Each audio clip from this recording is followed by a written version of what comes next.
Assalamualaikum warahmatullahi wabarakatuh. Baik, sebelum kita mulai pelajaran pada hari ini, marilah kita baca doa terlebih dahulu agar pelajaran pada hari ini dapat berjalan dengan lancar. Berdoa dimulai.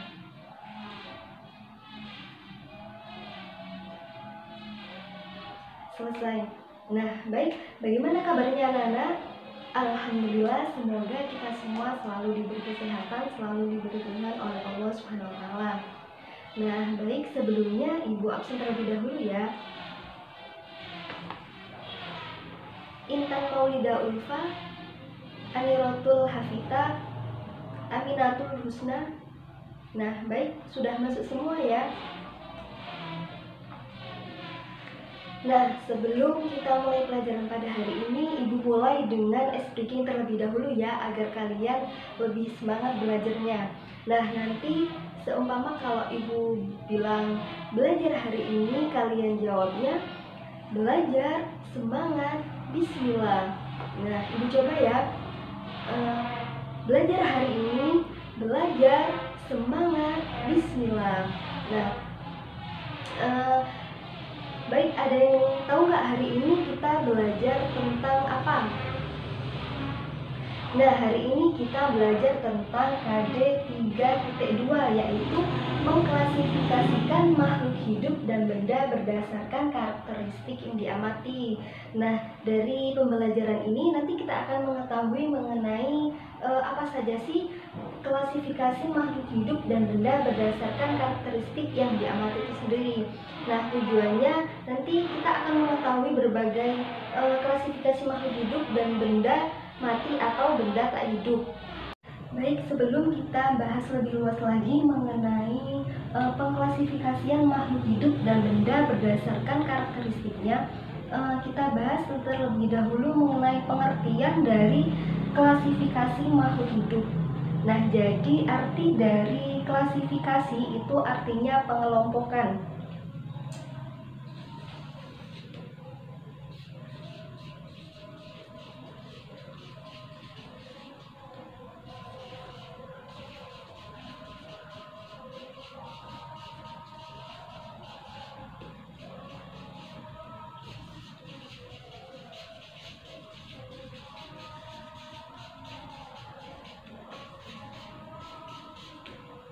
Nah, jadi yang dimaksud dengan klasifikasi itu yaitu pengelompokan makhluk hidup.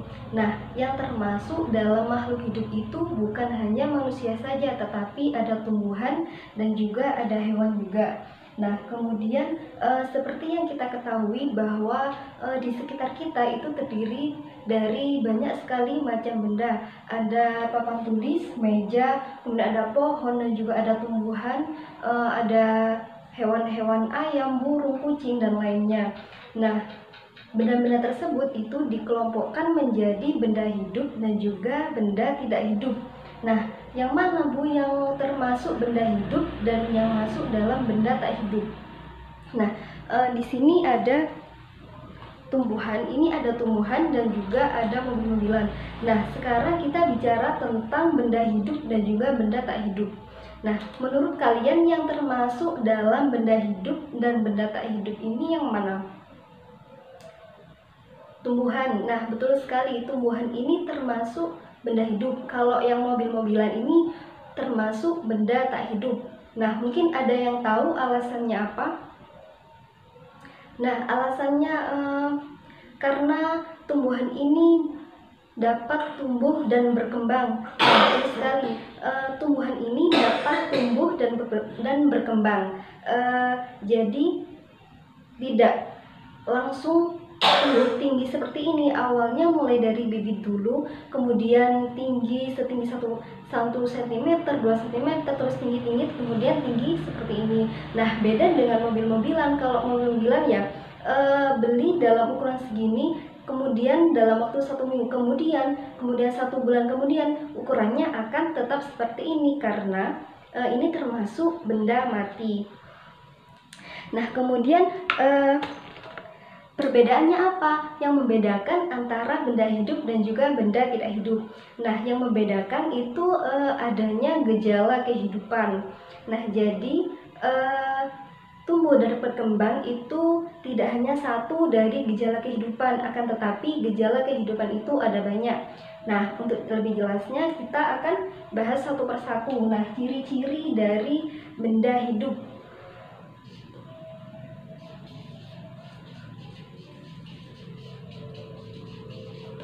Nah, yang pertama yaitu bernafas. Nah, yang dimaksud dengan yang masuk dalam makhluk hidup itu kan ada tiga ya, ada manusia, hewan, dan juga tumbuhan. Nah, manusia dapat bernafas, kemudian hewan juga dapat bernafas, kemudian tumbuhan juga bisa bernafas. Jadi kalau manusia itu bernafasnya dengan cara menghirup oksigen, kemudian mengeluarkan karbon dioksida atau CO2. Kemudian kalau bedanya dengan yang tumbuhan, kalau tumbuhan itu menghirup karbon dioksida atau CO2, kemudian mengeluarkan oksigen, kemudian dihirup oleh kita. Nah, kemudian sama juga dengan hewan tadi ya, kalau hewan itu sama dengan kita. Kalau hewan itu yang bernafasnya dengan paru-paru itu akan menghirup oksigen juga. Nah, kemudian yang kedua itu memerlukan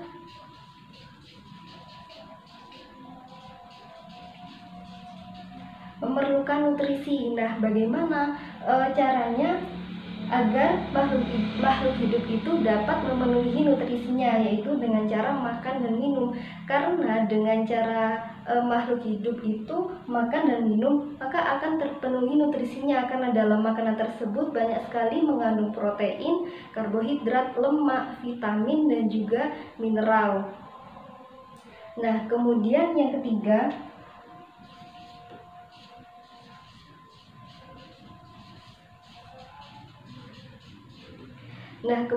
yaitu bergerak. Nah, kemudian yang ketiga yaitu dapat bergerak. Nah, jadi salah satu karakteristik dari sifat makhluk hidup itu dapat bergerak. Nah, contohnya manusia dan hewan itu bisa berjalan, bisa berlari, kemudian menggerakkan tangan dan sebagainya. Nah, kemudian bagaimana dengan tumbuhan? Tumbuhan tidak memiliki tangan, tidak memiliki kaki, jadi tidak bisa berjalan dan juga tidak bisa bergerak. Nah, jadi bukan karena tumbuhan itu tidak dapat berjalan dan juga tidak dapat berlari, maka tumbuhan dikeluarkan dari makhluk hidup, bukan termasuk bagian dari makhluk hidup, bukan. Nah, jadi tumbuhan tetap masuk dalam makhluk hidup. Nah, jadi tumbuhan itu juga dapat bergerak sesuai dengan kemampuannya. Nah, sesuai dengan jenisnya sendiri. Contohnya seperti pada tumbuhan putri malu.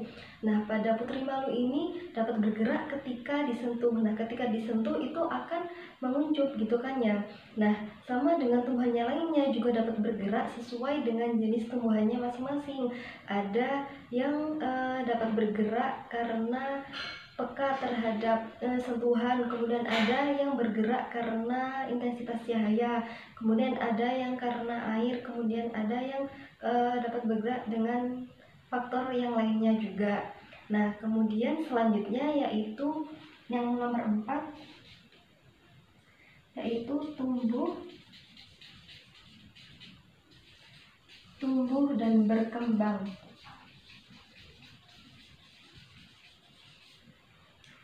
Nah, sekarang ibu tanya nih, tinggi tubuh kalian ketika kalian TK, SD, sampai sekarang SMP itu bertambah tinggi atau tetap tingginya segitu-gitu aja? Nah, pastinya semakin tinggi kan. Ketika TK tingginya segini, kemudian SD segini, sekarang SMP segini, dan nanti itu akan terus berkembang karena kalian itu termasuk dari makhluk hidup. Nah, jadi salah satu seperti tadi ya, contoh tumbuhan tadi itu dapat berkembang.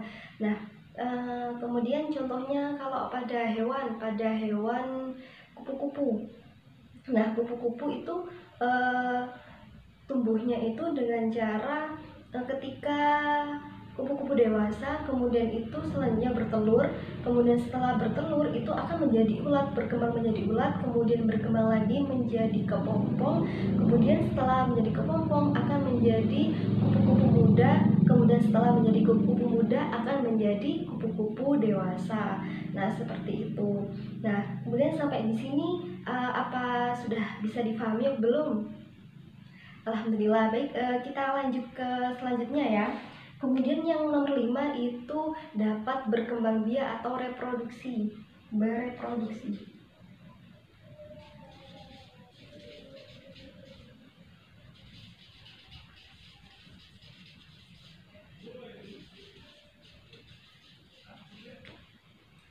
Nah, jadi seorang makhluk hidup itu dapat memperoleh, menghasilkan keturunan itu dinamakan dengan berkembang biak atau bereproduksi. Nah, jadi setiap orang itu, setiap makhluk hidup itu dapat bereproduksi. Contohnya kalian. Nah, kalian ini lahir dari ibu dan ayah kalian. Kemudian kalau ayah dan ibu kalian itu lahir dari kakek dan juga nenek kalian. Nah, kemudian sama seperti hewan dan juga tumbuhan, semuanya dapat berkembang biak.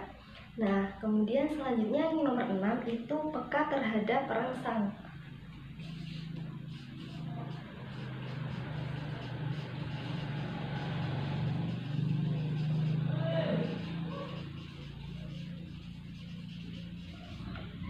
Nah, peka terhadap rangsang. Nah, contohnya nih ya, ketika ibu memanggil Intan dengan menepuk bahunya, semua Intan gitu ya. Nah, pasti Intan akan spontan untuk menoleh, kemudian karena mendengar ucapan panggilan ibu dan karena ibu telah menepuk bahunya seperti itu. Nah, jadi itu dinamakan dengan peka terhadap rangsang. Nah, peka terhadap rangsang ini terjadi karena makhluk hidup itu memiliki alat indera. Nah, alat indera misalnya tangan tadi ya untuk menepuk, untuk untuk memegang, kemudian kalau mata untuk melihat, hidung untuk mencium bau, kemudian telinga untuk mendengarkan, kalau kulit untuk meraba, seperti itu. Nah, kemudian yang terakhir nomor 7 itu menyesuaikan diri dengan lingkungan.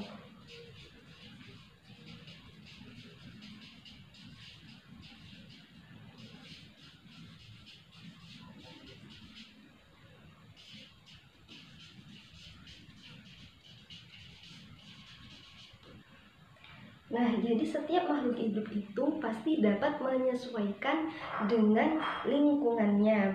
Nah, Nah, yang dinamakan dengan dapat menyesuaikan dengan lingkungannya itu dinamakan dengan adaptasi. Nah, contohnya seperti pada tumbuhan ya. Kalau tumbuhan itu yang hidup di daerah yang tandus, yang mana kandungan airnya itu sedikit, pasti akan tumbuhan tersebut itu akan menghasilkan daun yang sempit dan juga tebal. Nah, kalau tumbuhan yang hidup di daerah yang lembab, yang memiliki kandungan air yang banyak, itu akan tumbuh menjadi daunnya itu akan lebar dan juga tipis seperti itu. Nah, mungkin sampai di sini apa sudah bisa dipahami atau belum? Nanti kalau ada yang belum dipahami bisa ditanyakan ya. Nah, baik, untuk sekarang Ibu punya tugas untuk kalian. Coba diskusikan dengan teman sebangku kalian, kelompok ya, dengan teman sebangku kalian. Nah, ini ada tabel. Di sini ada tabelnya ya. Ini ada tabel-tabel mengenai benda hidup dan juga benda tidak hidup.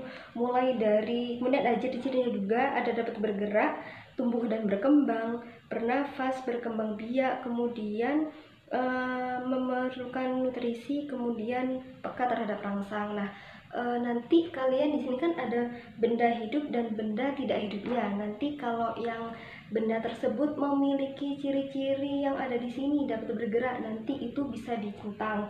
Nah, kalau yang tidak memiliki ciri-ciri tersebut, nah itu bisa di strip aja seperti itu. Nah, sekarang kalian coba kerjakan dengan teman kalian, nanti kita bahas bersama-sama ya. Sekarang kita bahas mengenai hasil identifikasi kalian ya. Nah, di sini mengenai hasil identifikasi kalian. Nah, di sini kan ada bola, manusia, robot, tumbuhan, dan juga ayam. Nah, kalau ayam ini termasuk hewan ya. Tadi kan yang masuk dalam makhluk hidup itu manusia, tumbuhan, dan juga hewan. Nah, itu masuk dalam benda hidup atau makhluk hidup. Sedangkan kalau bola dan robot ini masuk dalam benda tidak hidup. Nah, jadi betul sekali di sini manusia, tumbuhan, dan juga ayam itu dapat bergerak, tumbuh dan berkembang, bernafas, berkembang biak, memerlukan nutrisi, dan juga peka terhadap rangsang.